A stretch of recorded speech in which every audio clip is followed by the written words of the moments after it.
Hola, muy buenas.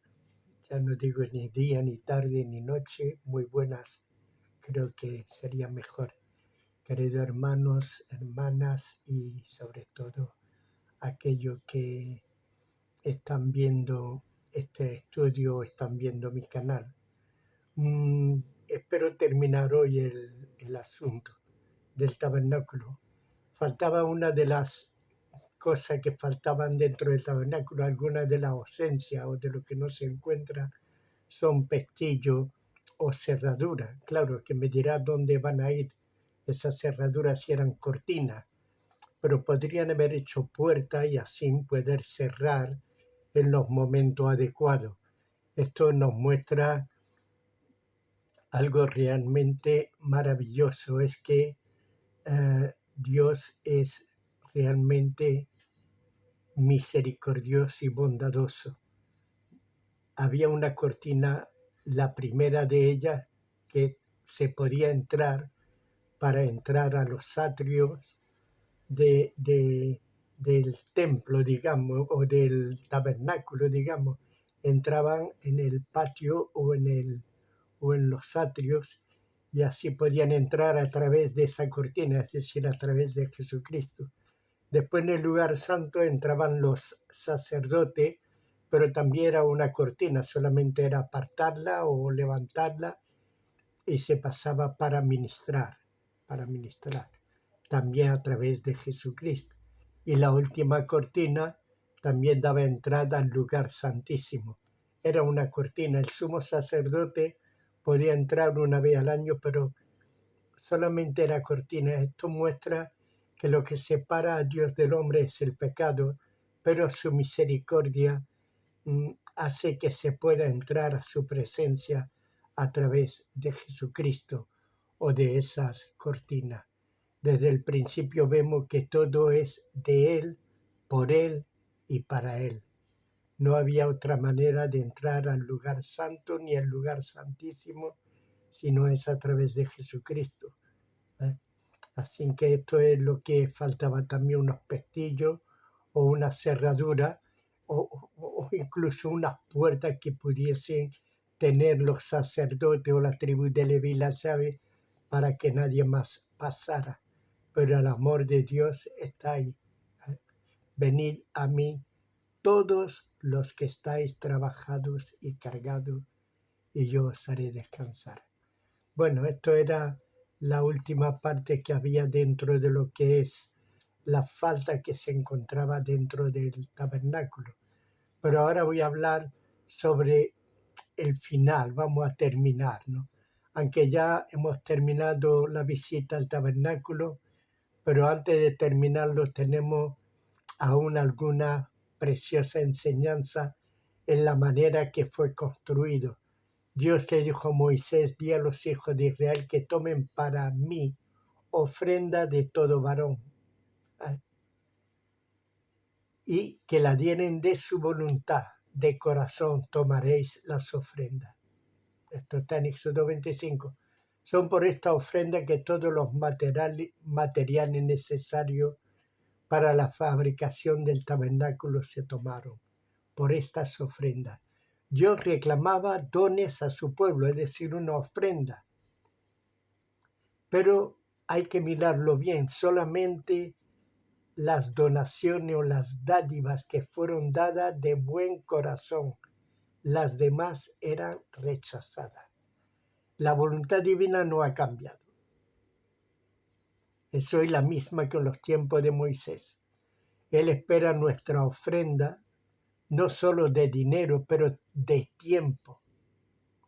Quiere de nosotros que le sirvamos no solo en la iglesia, sino también en la calle cerca de los necesitados, sin olvidar que Él no acepta a los que se dan espontáneamente y de corazón alegre, y sin la más mínima y sin el más mínimo pensamiento.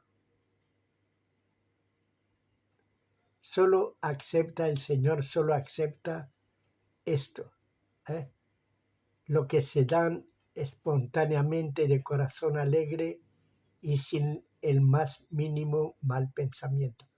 todos los dones tan grandes sean, todos los servicios tan grandes e importantes sean, si no están hechos con un corazón alegre, dado a Dios, no será de ningún valor ante Él. Lejos de ser una bendición, sería más bien un retroceso espiritual por ser una obligación. Es decir, que hay que dar espontáneamente, de corazón puro, de voluntad propia, darla realmente con un corazón sincero. Todo lo demás sería un retroceso. Pablo dice, cada uno dé como propuso en su corazón, no con tristeza ni por necesidad, porque Dios ama al dador alegre. Es decir, darnos a Dios con alegría, con un deseo verdadero de servir. Eso estaba escrito en 2 de Corintios 9:7. Nuestro corazón debe hablar y es impulsado por Él y debemos actuar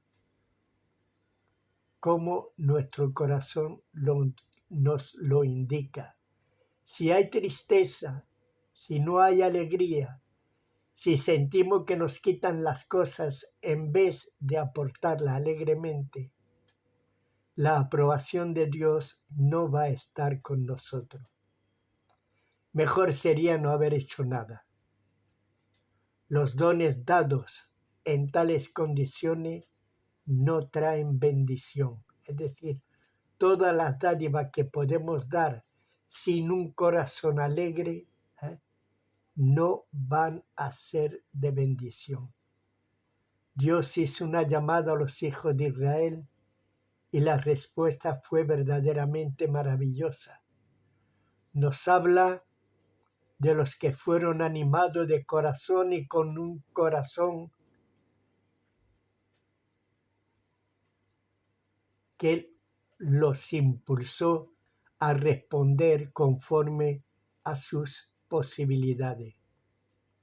En el capítulo siguiente de Éxodo, es decir, estamos en el 35, en el 36, leemos que los que se ocupaban en los trabajos vinieron a decir a Moisés que el pueblo traía mucho más de lo que se necesitaba para la ejecución de la obra. Había que parar las ofrendas. Todo lo traído bastaba para acabar toda la obra. ¿Cómo esto no podría haber alegrado el corazón de Dios por este celo del pueblo de Israel, este celo que mostró el pueblo de Israel? Se le pidió de ofrendar y de traer, y trajeron con alegría y trajeron tanto que había que parar las donaciones y las ofrendas, porque ya con lo que había bastaba para hacer toda la obra. Los israelitas glorificaron verdaderamente con este corazón tan alegre.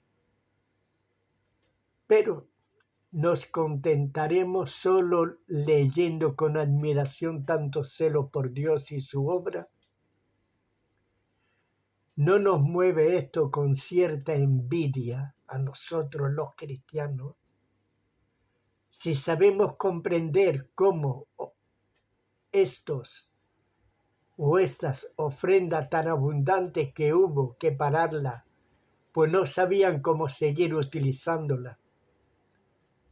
¿Es este el caso de nuestra iglesia o de nuestras iglesias? La obra de Dios en nuestro país y en la obra misionero o misionera se encuentra en un punto muerto por la falta de celo y de consagración.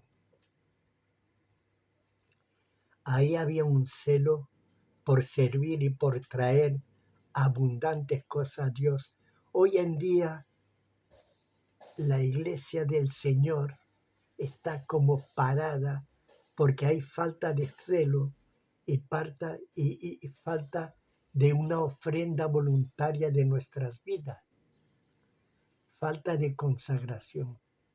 Cuántas ocasiones perdidas, cuántas posibilidades erradas, es decir, que han fallado, cuántas puertas inútilmente abiertas, porque muchas veces, hermanos, se abren puertas a nosotros y no seguimos, sino que dejamos a otro el trabajo que hemos empezado. Yo no digo que no sea así, pero siempre y cuando nosotros faltemos en esta obra, pero si estamos en nuestra ciudad, en nuestra tierra, en nuestro país, y tenemos una puerta abierta, tenemos que seguir. Muchos lastimosamente dicen que yo tengo la sabiduría que tenéis vosotros los ancianos, los pastores, pero no importa, tu testimonio basta. Por el testimonio tuyo, mucha gente puede sentir deseo de conocer al Dios que ha transformado tu vida. Cuánto celo había en nosotros cuando nos convertimos para hablar a nuestros familiares, para hablar a nuestros amigos. ¿Por qué hoy en día este celo se paró?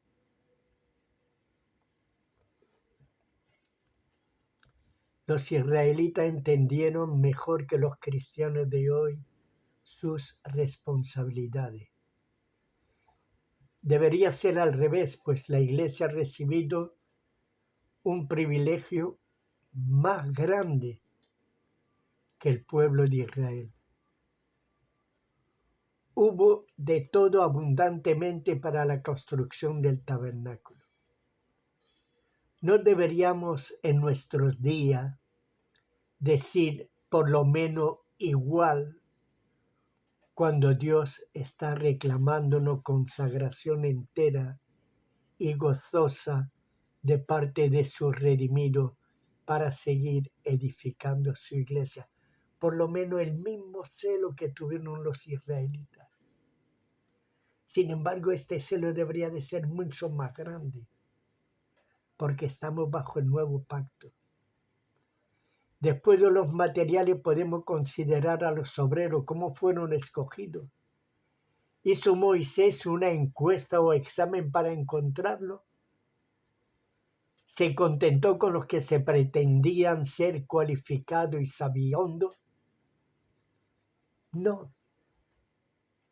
Solo puso en la obra a los que Dios designó, empezando por los dos principales conductores de la obra, Bezaleel y Aholiab.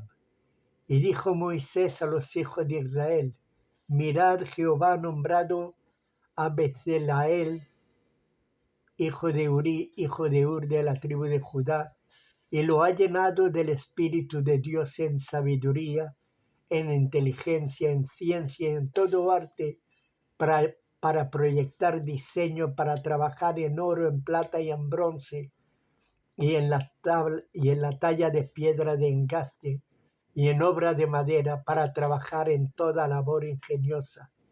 Y ha puesto en su corazón el que pueda enseñar. Así él como Aholiab, hijo de Ahisamac de la tribu de Dan, y los ha llenado de sabiduría de corazón para que hagan toda obra de arte y de invención, y de bordado en azul, en púrpura, en carmesí, en lino fino y en telar, para que hagan toda labor e invente todo diseño. En el capítulo 36 también nos dice que todos los hombres en quien el Señor puso sabiduría e inteligencia para ejecutar todas las obras destinadas al servicio del santuario. Gran lección. El tabernáculo pudo ser perfectamente ejecutado y digno de Dios, porque fue la obra de a los que Él mismo llamó a este trabajo y los calificó en consecuencia. Si no hubiese sido así, y si cada uno, apto o no, hubiese admitido sin control seguro que los errores, defectos y mal hechos hubiesen desbordado. Así, muchos hubiesen traído su idea, sus maneras, sus deseos, todo aquello hubiese sido un desecho. El problema es lo mismo en la iglesia. Tiene necesidad de obrero para su edificación.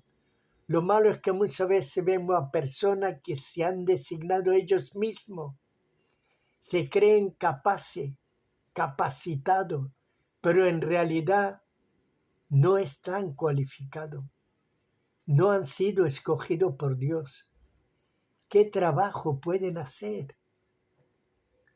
Muchos errores son cometidos así y por eso causa muchos males en la casa de Dios. Solo pueden hacer una obra eficaz en la iglesia los que han sido llamados por Dios, porque les da todo lo que necesitan para cumplir su tarea. Cada ministerio, cada cargo en la iglesia deben ser tenidos por los que han recibido un verdadero llamado, un llamado de Dios y no por deseos personales. Si no tenemos en cuenta esta necesidad, no nos extrañemos de ver iglesias vegetar o incluso caer por no tener en cuenta a los llamados de parte de Dios. Después de los materiales y obreros, queda considerar el plan. Al principio dijimos que no era el plan de Moisés, pero que fue una revelación divina. Estando en el monte, un modelo le fue mostrado y le fue dicho, mira y haz según el modelo. Muchas veces se le dijo, haz según el modelo. Moisés tuvo escrupulosamente cuenta de esta orden, de manera que la obra acabada examinó él todo el trabajo y sí, se hizo conforme a todo lo que Dios le ordenó. Eso lo podemos leer en Éxodo 39. Así que Moisés no inventó o imaginó la construcción, sino que todo se hizo conforme a lo que Dios había ordenado. Dios no cambia y es seguro que se juzgó bien de no dejar el plan a los hombres de su morada material y provisional, no dejará organizar a su conveniencia este edificio espiritual que es la iglesia a los hombres. No va a dejar. Tristemente hoy pasan esas cosas. En verdad el tabernáculo solo era una imagen, una sombra. La realidad está en la iglesia.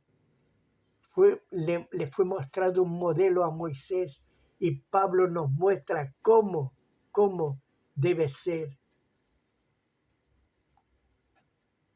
una iglesia. La principal piedra, Jesucristo, y sobre ella se edificará la iglesia. Pero tenemos que tener en cuenta los materiales, tenemos que tener en cuenta los constructores, debemos de tener en cuenta a quién Dios ha llamado y no poner a quien nos da la gana, digamos, o el deseo, ¿no? O los deseos que tenemos en nuestro corazón.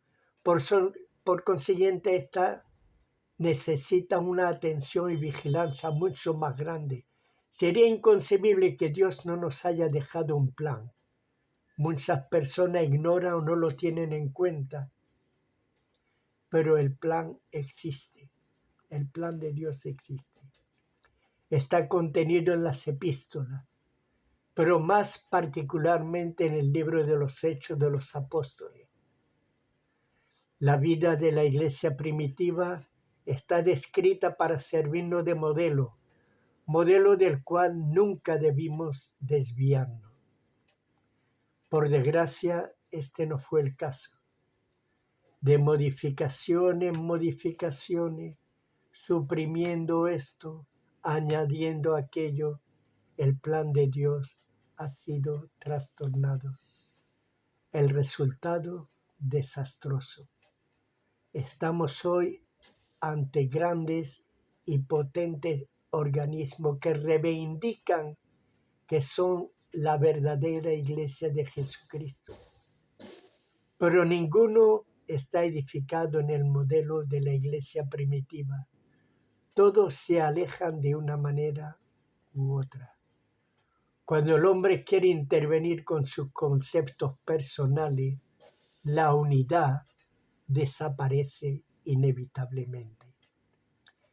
La sabiduría humana es un factor de división. Todo el empeño humano divide. Toda la sabiduría humana divide si no es sabiduría que proviene de Dios. Lo que la razón de uno proclama como verdad, otros la rechazan como falsa. Lo que es sin importancia para uno es puesto como prioridad para otro. El acuerdo es imposible. Supongamos por un momento que los israelitas no hayan querido conformarse al plan de Dios traído por Moisés. Se hubiesen puesto a discutir cada uno trayendo su propia idea, hubiera habido disputas sin fin, se habrían formado partidos y como nadie habría querido renunciar a sus conceptos personales, el resultado habría sido varios tabernáculos levantados los unos al lado de los otros. Cada partido pretendería ser el mejor adaptado a su fin. ¿Cuál hubiese sido el verdadero? En realidad ninguno, porque ninguno de ellos era conforme a lo que Dios quiere. Así sería que no se habría manifestado Dios en ninguno de ellos. A pesar de todas las pretensiones de sus constructores, estarían vacíos, todos sin la presencia de Dios. Esta suposición exprime lo que ha sucedido a través de los años en la Iglesia. Vemos confesiones cristianas, todas organizadas sobre modelo diferente del que Dios ha dado en su palabra para que sea exactamente seguido. Es fácil constatar los resultados de un tal estado de cosas. El final del libro del Éxodo nos pone enfrente de un maravilloso espectáculo. Los trabajos terminados, Moisés hizo levantar el tabernáculo según las indicaciones dadas por Dios. Dice en Éxodo 40, y Moisés hizo conforme a todo lo que Jehová, Dios, le mandó. Así lo hizo. Testimonio a la fidelidad de Moisés. La bendición estaba ahí y nos es descrita en estos términos.